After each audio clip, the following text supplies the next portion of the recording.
Ya, dan kita langsung membahasnya di segmen dialog. Anda juga dapat berinteraksi dengan mention ke akun Twitter kami @jaktivikom dengan hashtagnya adalah darurat miras oplosan. Nantinya juga Anda dapat berinteraksi di lantai telepon 0215155111. Tapi saya kenalkan dulu narasumber yang sudah hadir di studio saat ini. Di sebelah kiri saya sudah ada Kombes Sulistyo Pujihartono, analisis kebijakan media Humas Polri. Selamat petang, Pak. Assalamualaikum.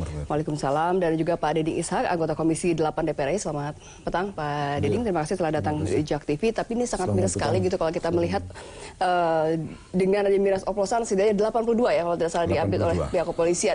Dan ini bukan hanya di Jabodetabek tapi sudah juga ada di Jawa Barat, Sukabumi. Ini fenomena apa ini, Pak? Kenapa sampai akhirnya di Jabodetabek istilahnya sudah ada korban kok malah meluas ke lain, bukannya menjadi jerak kepada para mereka yang ingin coba-coba gitu dengan miras oplosan? Yang pertama tentu saja kita melihatnya ini sebagai suatu kondisi yang sangat serius ya, dalam arti tadi judulnya darurat miras oplosan, saya yakin itu judul yang bagus ya.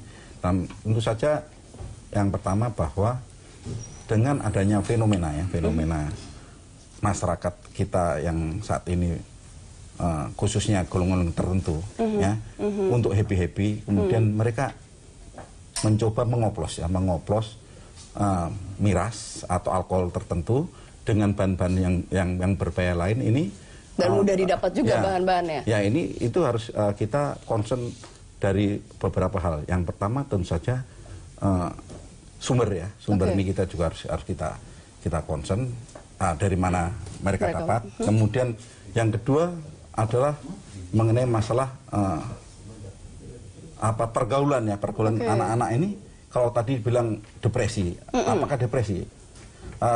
Kemungkinan besar malah bukan seperti itu. Dari pengalaman kita ini biasanya ini anak-anak muda ya, anak-anak muda yang pengen happy. Makanya biasanya kejadiannya itu hari-hari libur, yang mau libur, weekend, Sabtu, Minggu, atau Jumat malam kan begitu, kumpul-kumpul bersosialisasi. Mereka ada 1-2 orang yang mengoplos kan begitu, mengoplos dengan apa? Dengan pikiran bahwa dengan mengoplos ini mabok kan begitu, mabok. Cepat maboknya dan murah harganya ya. Murah, dan itu tentu saja kita yang pertama kita harus memutus itu. Yang pertama ada rantai distribusi kan begitu. Yang dua adalah perilaku kelompok-kelompok ini. Tapi kan kalau bicara tadi mengenai memutus distribusi, ini kan barang-barangnya kadang yang mungkin yang kadar alkoholnya sedikit gitu ya. Kadar alkoholnya mungkin sedikit karena ada campuran tadi, ada thinner, ada bahan antiseptik gitu, ada ginseng, ada cola gitu. Mungkin kalau ginseng bisa buat kesehatan sebenarnya, tapi ketika dicampur dengan bahan-bahannya justru mematikan begitu. Betul yang dimaksudkan begini. Jadi kan ini biasanya kan alkohol. Alkohol ini kan tentu saja gampang didapatkan, gitu. Jadi kalau kita ada jual beli alkohol dan lain-lain, ini kita catatlah orang-orangnya, kan begitu. Kalau ada apotek jual ini ke sini atau dari rumah sakit ini kemudian jual spiritus dan lain-lain. Anak-anak ini sekarang seperti itu. Jadi kalau anak-anak yang membeli ini kita catat, kan begitu. Ini kita harus lebih meng-awarekan kepada masyarakat untuk lebih perhatian terhadap anak-anak yang membeli barang-barang tertentu, kemudian kumpul-kumpul, lihat, dan kita lakukan upaya pencegahan secara dini di tingkat-tingkat masyarakat, kan begitu. Jadi jika anak kita keluar mau kumpul di mana, di kelompok tertentu, mau pulang jam berapa, kan begitu. Jadi karena mereka pengawasannya melemah nih ya, begitu bisa dikatakan seperti itu, atau? Ya, karena faktanya memang mereka kalau yang kejadian di Jawa Barat ini kan mulai Sabtu, kemudian mereka pada minum, kemudian Minggu, Senin, pada berjatuhan ini kan gitu,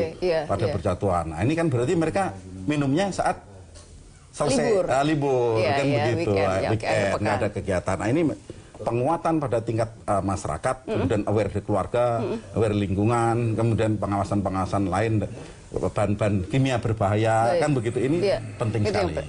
Baik, saya ke Pak Deding. Pak Deding ini bicara mengenai RUU miras nih, sejauh mana update-nya? Dan kalau kita bicara apakah dengan miras oplosan mungkinkah dijerat? Karena kan mungkin bahan-bahannya ada yang non-alkohol juga begitu, Pak. Ya, baik. Jadi pertama soal darurat miras oplosan ini memang kita sepakat itu. Dan kita tahu bahwa narkoba ini kan sebetulnya ada turunannya, ada anaknya, cucunya nih. Nah ini miras oplosan salah satunya. Jadi maksud saya ini masuk dalam extraordinary crime kalau saya bisa. Jadi sebetulnya kita harus menjangkau kalau menurut saya. Justru ini satu momentum dari kita semua. DPR sedang menginisiasi, sedang membahas RUU tentang minuman beralkohol. Nah, salah satu poin yang penting juga bagaimana poin ini juga bisa masuk di RUU ini begitu.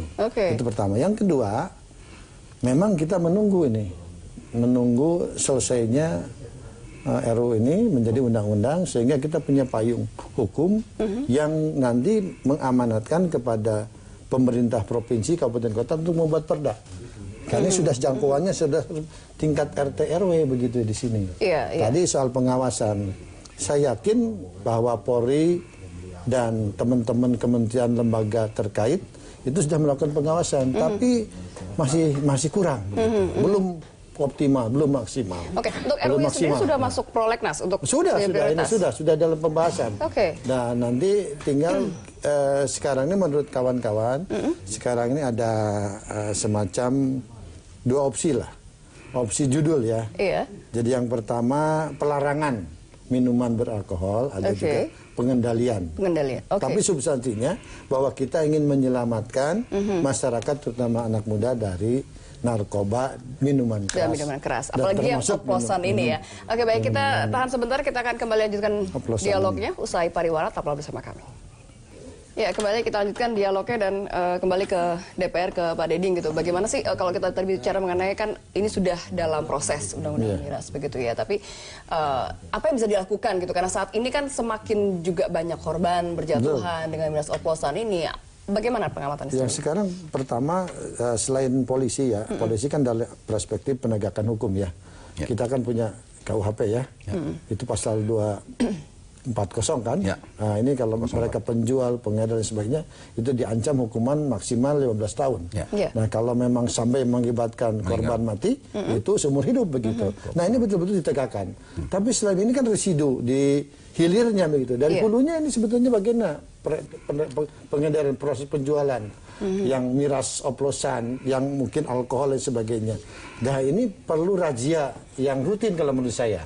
Dan razia itu melibatkan semua pihak. Siapa saja misalnya Pak? Misalkan Kementerian Kesehatan, BPOM-nya, kemudian Kementerian Perdagangan dan sebagainya, memastikan bahwa misalkan bukan sekedar di warung-warung, tapi di apotek juga. Jadi bagaimana memastikan pengawasan terhadap pembelian transaksi gitu ya, di apotek begitu, karena mungkin campuran kan, oplosan alkoholnya yang tidak maksimal, kemudian yang lainnya harus jelas identitas siapa pembelinya. Kalau anak muda yang nggak jelas itu kan untuk kepentingan ini kan harusnya kayak misalnya rokok atau minuman beralkohol kan harus ada apa, setidaknya punya KTP gitu kan, jadi di atas 17 tahun dianggap dewasa gitu. Dewasa dan sebagainya. Ini kan pengawasan di lapangan tidak ada, prakteknya di lapangan nggak setiap orang kan tugas kepolisiannya juga didukung oleh yang lainnya. Dan saya minta kepada pemerintahan pusat untuk memberikan reward and punishment kepada pemerintah provinsi, kabupaten, kota, termasuk sampai ke kelurahan begitu. Jadi soal ini. Jadi bagaimana mereka ini bisa mengatasi upaya-upaya yang dilakukan. Begitu kalau berhasil kita berikan reward, tapi kalau ini juga kita berikan semacam punishment juga Pak ini soal ini, karena harus ada keseriusan dari semua pihak, tidak mungkin. Nah, kalau ada razia, ada pengetatan, ini apakah memang menjamin untuk miras oplosan ini tidak lagi beredar luas begitu Pak? Karena kan mungkin anak-anaknya juga canggih, coba-coba gitu, dari coba-coba bahan ini, bahan itu dicampur, dioplos dan segala macam. Ini harus kucing-kucingan juga nih, pintar-pintar juga antara polisi dengan anak-anak ini yang mungkin punya ide-ide yang gila sehingga akhirnya tadi mencampur, mengoplos bahan-bahan yang lain. Ya, tentu saja yang pertama dengan kita sering melakukan razia ini bisa menimbulkan efek deteren kan begitu, efek jerak pada masyarakat yang menjual yang menjual ilegal atau apa kan begitu. Nah, yang kedua tentu saja tadi memutus supply dan demand kan begitu, supply-nya dari mana, demand dari mana. Yang kemudian tentu saja yang penting itu adalah upaya-upaya edukatif, upaya edukatif yang perlu dilakukan secara simultan, masif. Jadi polisi, Pemda, masyarakat, tokoh agama, karena selama upaya edukatif tidak berhasil, ini demand tetap akan tinggi. Kan begitu. Kalau demand tinggi, nanti orang yang ngoplos nih dengan harga murah ini masih banyak. Kan begitu. Karena dia jual pasti kan, cari untung. Dengan resiko nyawa kan gitu, resiko ilmunya kesehatan. Mereka bisa ngoplos ini macam-macam, misalnya ini dicampur dengan ini nanti hasilnya lebih, kata biar lebih kenceng, biar lebih cepat mabuk atau segala macam. Ini ilmunya dari mana? Nggak ada ilmunya, karena faktanya yang dicampurkan itu malah membahayakan. Harusnya kalau pakai ilmu kan harusnya saja dengan perkembangan medsos ini mereka bisa browsing dari internet gitu ya. Dari internet juga ada. Jadi makanya upaya edukatif itu kita harus bisa menjelaskan, ya sekolah baik menjelaskan apa itu bahaya etanol kan begitu. Apa itu metanol? Mana alkohol yang masuk golongan alkohol yang kategorinya membahayakan jika diminum atau dikonsumsi karena alkohol oleh ada manusia. Yang bisa diminum, ada yang hanya untuk kan keluar begitu. Gitu ya. Gitu. Ini yang harus betul-betul masyarakat paham. Yang dikasih warna mana, yang kasih warna biru atau kasih warna merah, kan begitu. Ini edukasi tidak hanya di medsos, kemudian di mana, semua harus melakukan edukasi, termasuk sekolah-sekolah.